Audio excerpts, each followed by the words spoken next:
জাতীয় থেকে আন্তর্জাতিক প্রান্তিক জনপদ থেকে নগর চারপাশে ঠিক কী ঘটছে এই মুহূর্তে তা নিয়ে আয়োজন এখন চারদিক। সঙ্গে আছি আমি ফরহাদ বিন নূর। জুলাই গণ অভ্যুত্থানে আশুলিয়ায় ৬ জনকে হত্যার পর মরদেহ পোড়ানোর ঘটনায় আনুষ্ঠানিক অভিযোগ গঠনের উপর রাষ্ট্রপক্ষের শুনানি শেষ হয়েছে। আসামিপক্ষের শুনানির জন্য ১৩ আগস্ট দিন ধার্য করেছে আন্তর্জাতিক অপরাধ ট্রাইব্যুনাল ২। বৃহস্পতিবার বিচারপতি নজরুল ইসলাম চৌধুরীর নেতৃত্বে আন্তর্জাতিক অপরাধ ট্রাইব্যুনাল ২-এ এই শুনানি হয়। ট্রাইব্যুনালে প্রসিকিউটররা বলেন, ৬ জনকে গুলি করে হত্যার পর পুড়িয়ে দেয়াকে মানবতা বিরোধী অপরাধের আওতায় পড়ে, তাই আসামিরা শাস্তিযোগ্য অপরাধ করেছে। রাষ্ট্রপক্ষে এছাড়া ৪ আগস্ট আরেক ব্যক্তিকে হত্যার অভিযোগও এই মামলায় সম্পৃক্ত করা হয়েছে। ৬ জন আসামির মধ্যে ৮ আসামি গ্রেপ্তার আছেন। শুনানিতে আসামিরা এজলাসে উপস্থিত ছিলেন।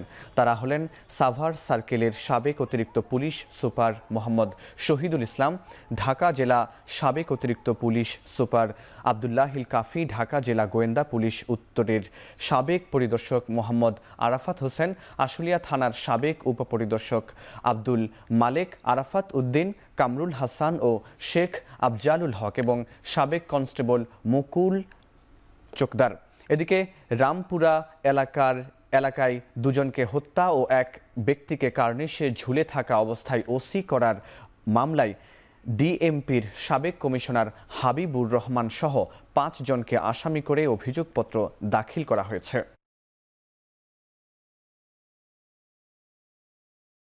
চিফ প্রসিকিউটরের স্পেশাল যে পাওয়ার এই আন্তর্জাতিক অপরাধ ট্রাইব্যুনাল রুলসে দেওয়া আছে, সেই অনুযায়ী উনি এই টোটাল ২৯ জনের ঘটনা ভিন্ন ভিন্ন আকারে ইনভেস্টিগেশন করছেন এবং ভিন্ন ভিন্ন ফর্মাল চার্জ দেওয়ার জন্য উনি আদেশ করেছেন। সাবেক এমপি সাইফুল ইসলাম সহ যে ১৬ জনের বিরুদ্ধে ফর্মাল চার্জ দাখিল করেছিলাম, সেই মামলায় আজকে চার্জ হিয়ারিংয়ের দিন ধার্য ছিল। আজকে প্রসিকিউশনের পক্ষে চার্জ হিয়ারিং আমরা কমপ্লিট করেছি। ডিফেন্স সময় চাওয়ায় অনারেবল ট্রাইব্যুনাল সন্তুষ্ট চিত্তে আগামী ১৩ তারিখ অর্থাৎ ১৩ই আগস্ট ডিফেন্সের শুনানির এবং তাদের কিছু আবেদন আছে, সেই আবেদনগুলোর শুনানির জন্য দিন ধার্য করেছে। জুলাই গণ অভ্যুত্থানে অজ্ঞাত ৬ ব্যক্তির মরদেহ আঞ্জুমান মফিদুলের কাছে হস্তান্তর করেছে ঢাকা মেডিকেল কর্তৃপক্ষ। দুপুরে এই প্রক্রিয়া সম্পন্ন করা হয়। গত ১ বছর ধরে ঢাকা মেডিকেল কলেজে হাসপাতালের মর্গে পড়ে থাকা এই মরদেহগুলোর খোঁজে কেউ আসেননি, তাই অজ্ঞাত হিসেবেই আজ রাজধানীর জুরাইনে দাফন করা হচ্ছে তাদের। বিষয়টি নিশ্চিত করেছে ডিএমপির যুগ্ম কমিশনার ফারুক আহমেদ। এই অজ্ঞাত ৬ লাশের বয়সের পরিধি ২২ থেকে ৩২ এর মধ্যে, যাদের একজন নারী। নিহতদের একজনের নাম এনামুল বলে জানা গেছে। চামড়া নষ্ট হয়ে যাওয়ায় ফিঙ্গারপ্রিন্টের মাধ্যমেও তাদের পরিচয় শনাক্ত করা যায়নি। তবে মরদেহগুলোর ডিএনএ সংরক্ষণ করা রয়েছে, যাতে ভবিষ্যতে তাদের পরিচয় শনাক্ত করা সম্ভব হয়। এর আগে ঢাকা মেডিকেলের ফরেনসিক বিভাগের বিভাগীয় প্রধান জানান, আগস্টের ৭ থেকে ১৪ তারিখের মধ্যে লাশগুলো মেডিকেলে আসে। নিহতদের একজন শটগান ও বাকি ৫ জনের অন্যান্য অস্ত্রের আঘাতে মৃত্যু হয়েছে বলে জানান তিনি। যেহেতু আনআইডেন্টিফাইড ছিল, তো বডিগুলো আমাদের মর্গে ওনারা রেখেছিলেন। তো যাই হোক, আজকে আমরা সেই ডেড বডিগুলো আবার পুলিশের মাধ্যমে আঞ্জুমান মফিদুলকে হস্তান্তরের ব্যবস্থা ওনারা করেছেন। যে লাশগুলি ছিল আননোন, যেটা 6টা বডি ছিল, তার মধ্যে একটা ছিল শটগান ইঞ্জুরি, আর বাকি 5টা ডেড বডি ছিল সেগুলো হলো ব্লান্ট ট্রমা। মানে ব্লান্ট ট্রমা মানে সেটা হলো ভূতা কোনো অস্ত্র দিয়ে আঘাত করে মারা হয়েছে। আসন্ন জাতীয় নির্বাচন ঘিরে রাজনৈতিক দল ও প্রার্থীর আচরণ বিধিমালা আরপিও সংশোধন, প্রবাসীদের ভোটদান প্রক্রিয়ার অগ্রগতি সহ কয়েকটি বিষয়ে সিদ্ধান্ত নিতে সিইসির সভাপতিত্বে বৈঠকে বসেছেন ইসির কর্মকর্তারা। ইসির নবম কমিশন সভার খোঁজ রাখছেন সহকর্মী মিয়া আমিরুল। সরাসরি যুক্ত হচ্ছি তার সঙ্গে। আমিরুল, একটু জানাবেন বৈঠক এখনো চলছে কিনা এবং আলোচনার বিষয়ে কোনো অগ্রগতি সম্পর্কে আপনি কোনো কিছু জানতে পেরেছেন কিনা জানাবেন।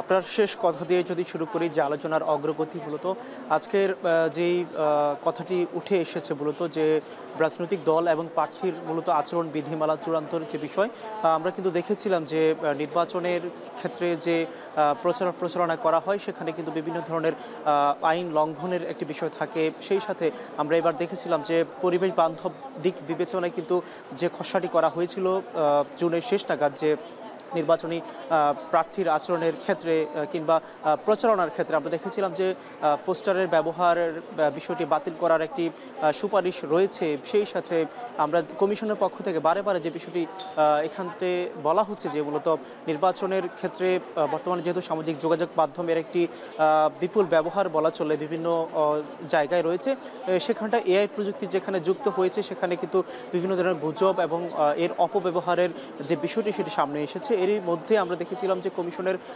কয়েকটি কমিটি করা হয়েছে যারা কিন্তু মূলত এই বিষয়গুলো নিয়ে কাজ করছেন। হয়তোবা আজকের যে আচরণ বিধিমালা চূড়ান্ত হতে যাচ্ছে সেখানটা এটি যুক্ত হতে পারে বলে আমরা ধারণা করছি। এবং সেই সাথে আজকে যেহেতু প্রবাসী ভোট নিয়ে আপনি জেনে থাকবেন যে চলমান একটি প্রক্রিয়া বলা চলে, পৃথিবীর প্রায় 40টিরও বেশি দেশে প্রবাসী বাংলাদেশিরা তারা অবস্থান করছেন, তারা যারা আগামী নির্বাচনে ভোট দেওয়ার জন্য তারা মুখিয়ে আছেন। এরই মধ্যে আমরা দেখেছিলাম কিন্তু তারা কিন্তু কমিশনে আবেদনও করেছিল এবং কমিশনের পক্ষ থেকে ব্যবস্থা নেওয়া হচ্ছে। এরই পাশাপাশি আপনি যেটা বলছিলেন যেহেতু গতকাল রাতেই প্রধান উপদেষ্টার কার্যালয় থেকে নির্বাচন কমিশনে চিঠি পাঠানো হয়েছিল যে আগামী ফেব্রুয়ারিতে যাতে নির্বাচন আয়োজন করে, সেহেতু বলা চলে আর নির্বাচনের বাকি 6 মাসকে সামনে রেখে কমিশনের যে তৎপরতা সেটি কিন্তু বলা চলে সময়ের সাথে সাথে বাড়ছে বলে আমরা সেটি দেখতে পাচ্ছি। ফরহাদ। শাহবাগ থানায় দায়ের করা বেআইনি ও রায় জালিয়াতির মামলায় 7 দিনের রিমান্ড শেষে কারাগারে পাঠানো হয়েছে সাবেক প্রধান বিচারপতি ABM খায়রুল হককে। বৃহস্পতিবার তাকে ঢাকা মেট্রোপলিটন ম্যাজিস্ট্রেট মোহাম্মদ সাইফুজ্জামানের আদালতে হাজির করা হয়। এদিন আদালতে তার পক্ষে আইনজীবী ছিলেন। মামলার তদন্তকারী কর্মকর্তা আদালতে বলেন, সংবিধানের 13 সংশোধনী মামলার রায় সহ বেআইনি রায় প্রদানের বিষয়ে ABM খায়রুল হকের বাড়িতে জড়িত থাকার বিষয়ে প্রাথমিক প্রমাণ পাওয়া গেছে। ফলে মামলার তদন্তের স্বার্থে তাকে কারাগারে আটক রাখা প্রয়োজন। পরে আদালত তাকে কারাগারে পাঠানোর আদেশ দেন।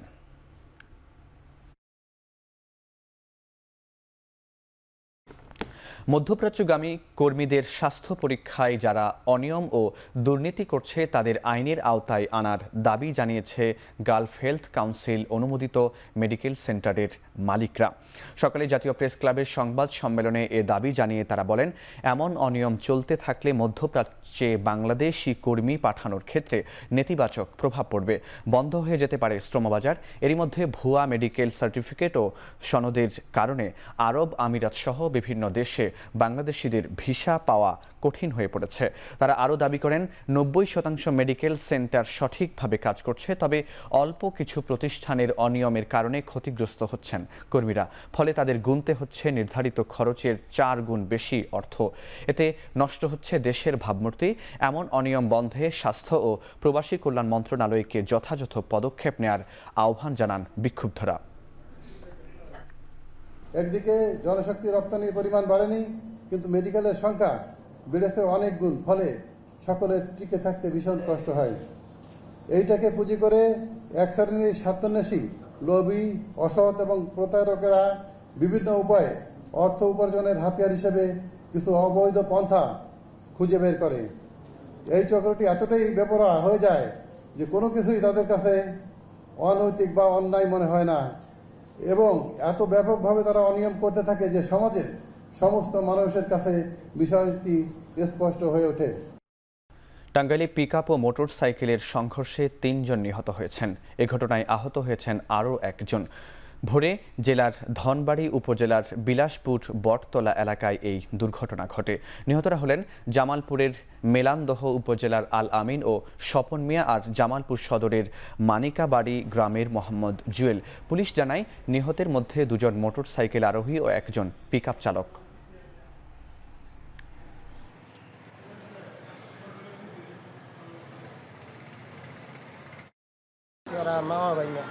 মামা নাতিন বাইঙ্গারি নিয়ে যাওয়া ছিল, নেওয়ার পথে দোলবাড়ি অ্যাক্সিডেন্ট করে মারা গেছে। আমার ছোট ভাই স্বপন আর হলো শুভ আর ওই আলামিন, শুভর ভাইনা আলামিন, তার ঘাটাল মাঠ ছিল, সেনাবাহিনীর মাঠ ছিল, সেখানে আসার পথে পিকআপের সাথে সংঘর্ষে স্পট ডেটে তারা দুজন মারা গেছে। টাঙ্গাইলে আবারও শুরু হয়েছে সরকারিভাবে OMS এর চাল আটা বিক্রি। পৌর শহরের 18টি ওয়ার্ডের 20টি কেন্দ্রে প্রতিনিয়ত 1 টন করে চাল ও আটা বিক্রি করছেন ডিলাররা। সকাল 9টা থেকে বিকেল 5টা পর্যন্ত নিম্ন আয়ের মানুষ বিক্রয় কেন্দ্রে ভিড় করেন। প্রতি কেজি 24 টাকা করে আটা ও 30 টাকা করে চাল কিনতে পারছেন ক্রেতারা। সাশ্রয়ী মূল্যে চাল আটা পেয়ে খুশি নিম্ন আয়ের মানুষ। এ সময় ডিলারের সংখ্যা বাড়ানোর পাশাপাশি ইউনিয়ন পর্যায়ে OMS ডিলার দেওয়ার দাবি জানান তারা।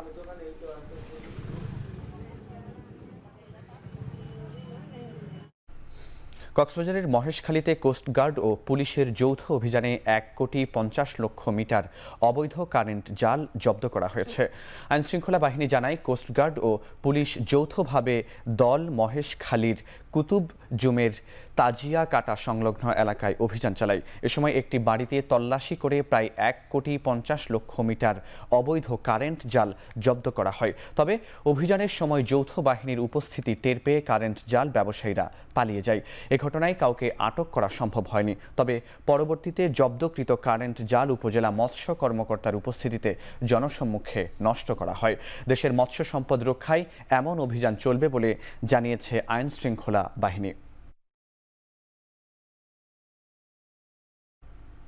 বৃষ্টি ও উজানের ঢলে কাপ্তাই হ্রদের পানি বৃদ্ধি অব্যাহত রয়েছে।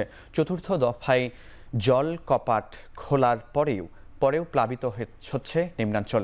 এদিকে তীব্র স্রোতে বন্ধ রয়েছে চন্দ্রঘোনায় ফেরি চলাচল। এরই মধ্যে হাঁটু পানিতে তলিয়ে গেছে রাঙামাটি সদর, লংগদু, বাঘাইছড়ি, বরকল, জুরাছড়ি ও কাপ্তাই উপজেলার নিম্নাঞ্চল।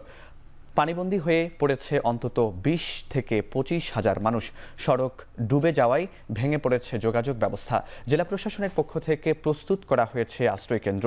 এদিকে বন্যা পরিস্থিতি সামাল দিতে বুধবার রাতে চতুর্থ দফায় কাপ্তাই পানি বিদ্যুৎ কেন্দ্রের 16টি জলকপাট 3 ফুট করে খুলে দেওয়া হয়েছে। এতে তীব্র স্রোতে বন্ধ হয়ে গেছে রাঙামাটি বান্দরবান সড়কের চন্দ্রঘোনা ফেরি চলাচল। আজ থেকে কার্যকর হচ্ছে বাংলাদেশ সহ 70টি দেশের উপর ট্রাম্পের অতিরিক্ত শুল্ক। ট্রাম্প জানান, এর মধ্যে মার্কিন অর্থনীতিতে যোগ হচ্ছে কোটি কোটি ডলার। ট্রাম্পের অতিরিক্ত শুল্ক হার 3 মাস স্থগিতের মেয়াদ শেষ হয় 1 আগস্ট। এ সময়ের মধ্যে বিভিন্ন দেশের সঙ্গে আলোচনার মাধ্যমে বাণিজ্য চুক্তিতে পৌঁছায় যুক্তরাষ্ট্র। ট্রাম্পের নতুন শুল্কে সবচেয়ে বড় প্রভাব পড়েছে দক্ষিণ পূর্ব এশিয়ার রপ্তানি নির্ভর দেশগুলোর উপর। বাণিজ্য আলোচনার মাধ্যমে বাংলাদেশ তাদের উপর আরোপিত শুল্ক হার 35 থেকে কমিয়ে 20% নামিয়ে আনতে সক্ষম হয়।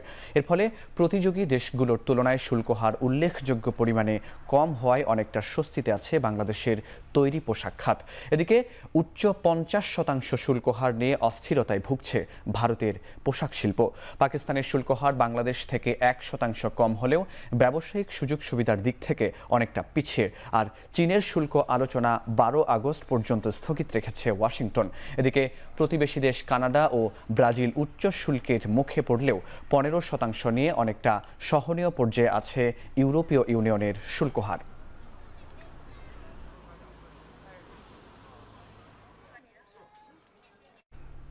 গাজায় ইসরায়েলি হামলায় আজ সকালে অন্তত 17 জনের প্রাণহানি হয়েছে। আর গতকাল বুধবার একদিনে 44 ফিলিস্তিনিকে হত্যা করেছে ইসরায়েলি বাহিনী, যার মধ্যে 18 জনই ত্রাণ নিতে গিয়ে নিহত হয়েছেন। এদিকে না খেয়ে অপুষ্টির কারণে মারা গেছেন আরও অন্তত 5 ফিলিস্তিনি। এ নিয়ে যুদ্ধের কারণে অনাহার অপুষ্টির শিকার হয়ে উপত্যকাটিতে মারা গেছেন 193 জন। জাতিসংঘ জানিয়েছে, ইসরায়েলে অবরোধের কারণে গাজায় শতাধিক অপরিণত নবজাতক চরম ঝুঁকিতে আছে। কারণ অবরোধের কারণ অবরোধের গাজায় জ্বালানি সরবরাহ বন্ধ থাকায় তাদেরকে চিকিৎসা দেওয়া সম্ভব হচ্ছে না। যুদ্ধ শুরুর পর গত 22 মাসে ইসরায়েলি হামলায় গাজায় প্রাণ গেছে 61,158 জনের, আহত হয়েছে প্রায় 1.5 লাখ মানুষ। এদিকে বুধবার জরুরি চিকিৎসার জন্য যুদ্ধে আহত 15 শিশুকে উদ্ধার করে জর্ডানে পাঠানো হয়েছে। এক প্রতিবেদনে জাতিসংঘ জানিয়েছে, ইসরায়েলি হামলায় গাজায় 86% কৃষি জমি ধ্বংস হয়ে গেছে। শেষ করছি এখন দিক। এখন টেলিভিশন ওয়েবসাইটে দেখতে ভিজিট করুন www.এখন.tv, এছাড়া ফেসবুকে দেখতে ভিজিট করুন facebook.com/tv.এখন এবং ইউটিউবে দেখতে ভিজিট করুন youtube.com/tv.এখন।